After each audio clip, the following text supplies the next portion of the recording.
Thank you for that very kind introduction. I'm very honored to be the recipient of such a prestigious award, and at first I really couldn't believe it.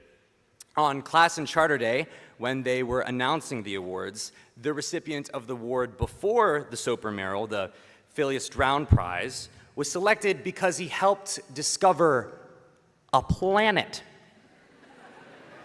A whole planet. Shout out to Isa Khan.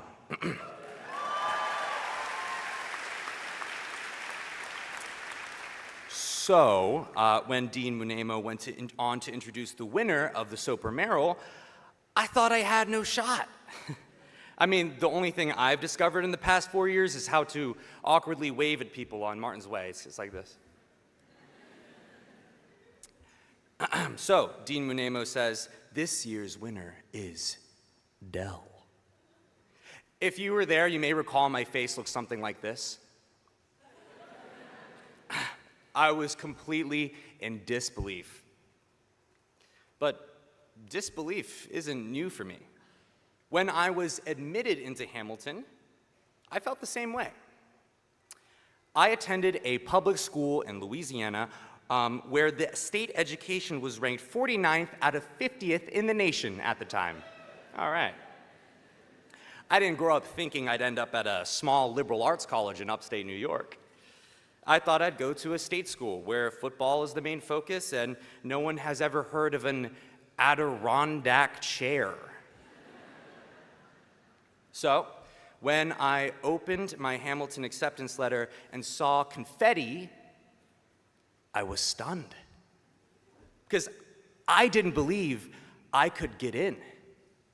But that confetti meant someone did.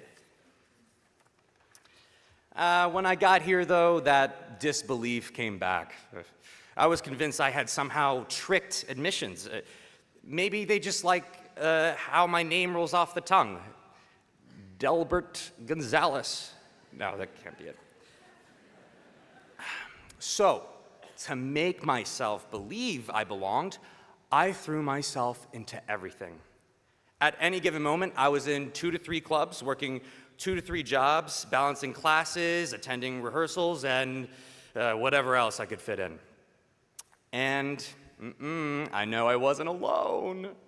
Parents, professors, ask a student if you can see their Google Calendar, and I promise you, there's so many colored blocks, you'd think you're about to lose in a game of Tetris.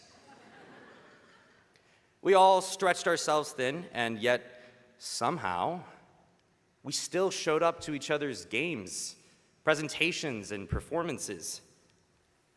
Especially if there was free food. Free food. Somewhere along the way, that need to prove myself, that disbelief, shifted into a sense of belonging. And that's because of this community. Although we have different majors and interests and have been on different teams and sports and clubs, I think we can all say that we are each graduating with a major in community. In a clown workshop I attended, the instructor called it communal effervescence. It's this shared feeling of energy and excitement when people come together for the same purpose. Like right now, you watching this speech. Or over the course of these 4 years, with each of us here with the common goal of learning and supporting each other. And that feeling of coming together has never felt more real than it has in these past few days. Through grief, we've shown up for each other. Not just in the easy moments, but in the hard ones too. And that kind of care doesn't just show up in grand gestures. It's a professor pulling you aside after class just to say, you've got something. It's a friend saying you were amazing after a performance. It's a simple text asking, how are you? Sometimes it takes a community of people believing in you, even when you don't, for you to believe in yourself.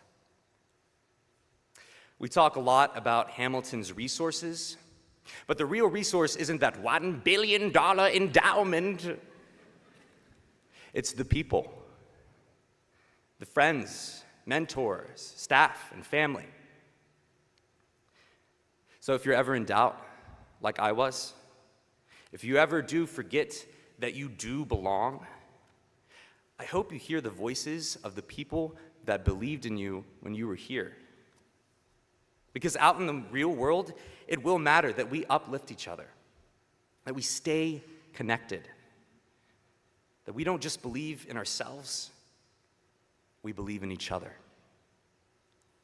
So, to the people who believed in me, Dr. Stephanie Barr, Aaron Ray, Dr. Amy Gaffney, Mark Cryer, Dr. Emily K. Harrison, and the entire theater department, and of course, all of you, thank you.